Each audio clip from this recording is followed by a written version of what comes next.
Well, we finally did it. It is the end of 2017, so you know what that means? Game of the Year nominations. These 10 games on my top 10 list are no particular order except for the very last one. With that said, let's start with Destiny 2. Now, it didn't blow me out of the water in terms of a sequel, it just feels like more Destiny, and that's great! New worlds, new guns, new mechanics, it just feels great to get back into Destiny again with a whole new campaign. The story is actually there, even though I'm still a little lost in terms of what was going on, and I really couldn't care. But the music's fantastic, it looks gorgeous, I love just jumping in every once in a while and playing a little bit. I never really got into the raids that much, it's just a really fun shooter. Next, Resident Evil 7 Biohazard, which jump-started 2017 way back in January. My only real issue with it is it's called Resident Evil 7 Biohazard. I feel like it should be just Resident Evil or Resident Evil :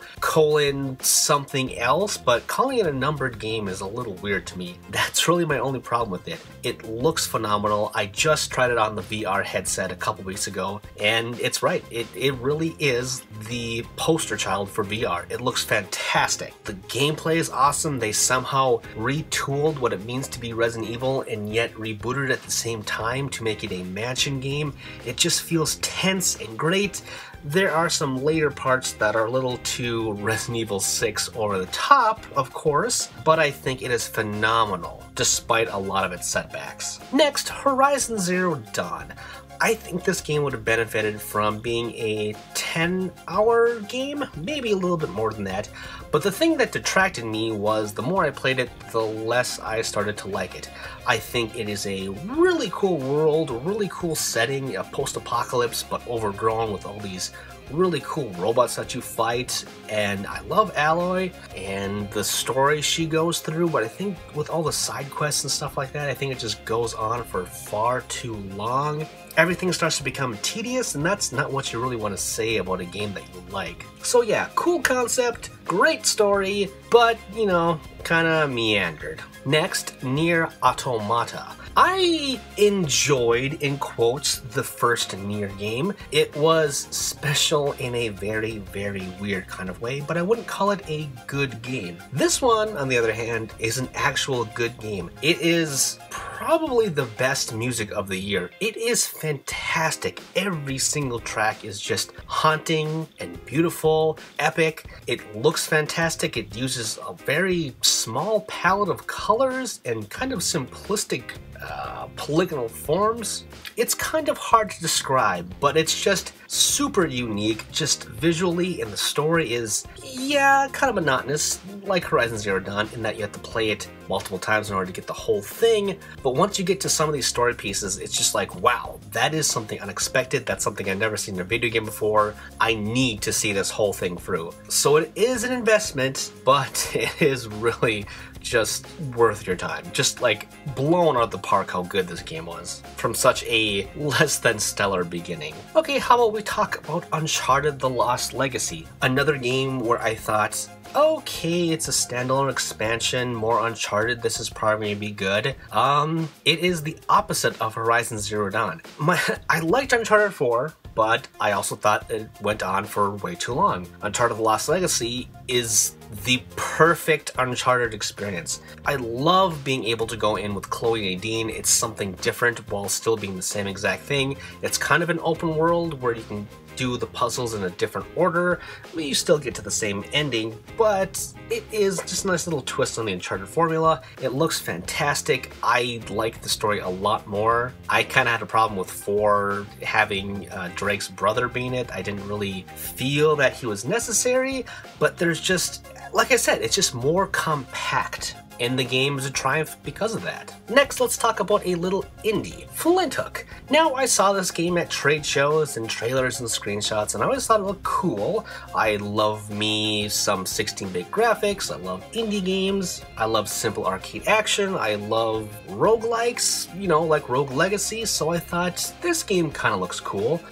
blown out of the water. I played this game so much this year. In between big releases, I just sat down and thought, I'm just gonna keep on going in Flinthook and try and get a little bit further and a little bit further and do extra challenges, and it was just fantastic, just a nice little gem right in the middle of nowhere, just the perfect release. I love it so much. It is challenging, but it is just gorgeous, and another indie game with a fantastic soundtrack, and it's just a hookshot that feels good to get around with. It's just, yeah, a fantastic experience all around. Alright, Persona 5. It was truthfully kind of a letdown to me. It was more of the same what I grew to love in 3 and in 4, and it didn't really change much for Persona 5. And at first I thought that was going to be a good thing, but because it was a brand new system with the PS4, I was kind of expecting a little bit more. Now don't get me wrong, I still loved it a lot. I was just a little bit more nitpicky because, again, it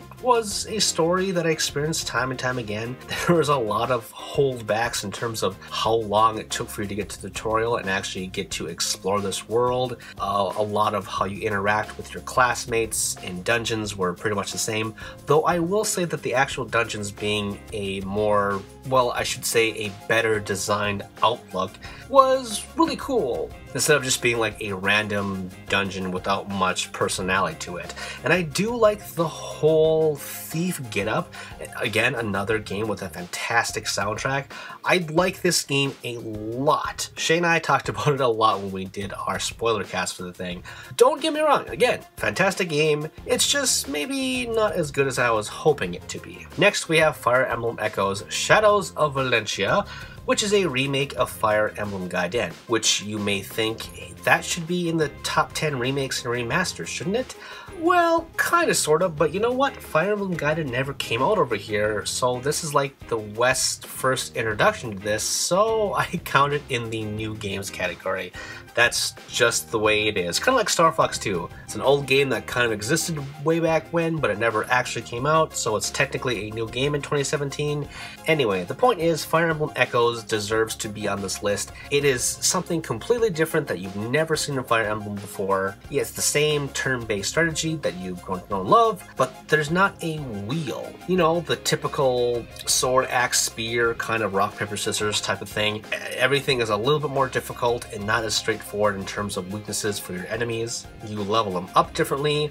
You go inside caves and you actually control a 3D space to explore, to basically level up your heroes or find treasure. There's gold to spend at shops. It is just, and there's 2 different campaigns too that kind of coincide together. It's a fantastic game, and even though it's old, I'm really hoping that the series learns from this remake, and the next actual Fire Emblem for the Switch that should hopefully be coming out in 2018 will use a lot of what they established in Shadows of Valentia. Another great Nintendo game this year was Super Mario Odyssey, which a lot have touted as a spiritual successor to Super Mario 64, a game that I don't think has aged that well. And I don't think a lot of the 3D mainline Mario games are that great. Didn't really like Sunshine either, didn't really like any of the Galaxy games, but this one actually feels great and it looks great. Just, you know, it's just fun being Mario, controlling all these weird new crazy gadgets and people. It's just so unlike Mario and so crazy. And it's so great because he's been kind of stale since the new Super Mario Brothers kind of became the default look of Mario and the control scheme. I did like 3D World, but it just felt like more new Super Mario Brothers, where this one actually feels like a real true sequel to the quote-unquote great 3D platformers that people really like. Just for me, the controls always just didn't feel weird. But for Odyssey, I think they're great. In fact, I am a big hater of motion controls, but I played probably about 90% of this game with motion controls, with the Joy-Cons unhooked in docked mode, and it just felt great. After beating the game, I didn't really find any reason to kind of go back and get the moons. At some point, they kind of just felt like pointless collectibles, maybe a little too much without a lot of good takeaways and locations. It kind of just felt like padding just to have them there, and I looked at the reward for getting them all, and it's pretty much not worth it. I was expecting Luigi to be a secret playable character like he was in some of the other games, but sadly no. And my game of the year of 2017 is The Legend of Zelda Breath of the Wild. That's right, this game, I've written about it, I've talked about it, I've campaigned so much about this game. It is just fantastic. Like Mario, I never really got into any of the 3D Zeldas. Link to the Past forever will be my favorite game, but after playing this, I really think it is a very, very close second. It is just pure magic. I know it's cliche to call it this, but it really did feel like a combination of the original Legend of Zelda, the charm of Nintendo, and a little bit of Dark Souls in there. It had a challenge. This is not an easy Zelda game.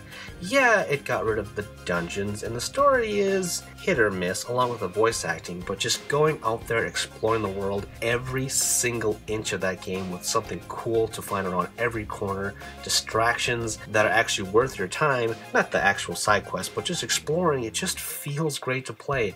I played the entire thing on the Wii U, which I think is just a great love letter to end that disaster of a console. And now that I have a Switch, I am really tempted to go back and sink another 80 hours into that version as well, but I'm kind of hoping that next year there'll be like a Game of the Year version of it with all the DLC. Maybe, we'll see. I might just break down and get this game before that, but yeah. From top to bottom, it's an enjoyable experience, and I really am surprised, as it wasn't expected, because again, I really didn't like the 3D adventures up to this point. But something about it just, man, it really, really hooked me. And there you go, my top 10 games of 2017. It was kind of hard narrowing it down because again, there are so many great games that came out this year. And even though a lot of the games on my top 10 I have problems with, they're still just treasures that I'll just hold with me for the end of time. Or at least until 2018's new batch comes out. So thank you for joining me.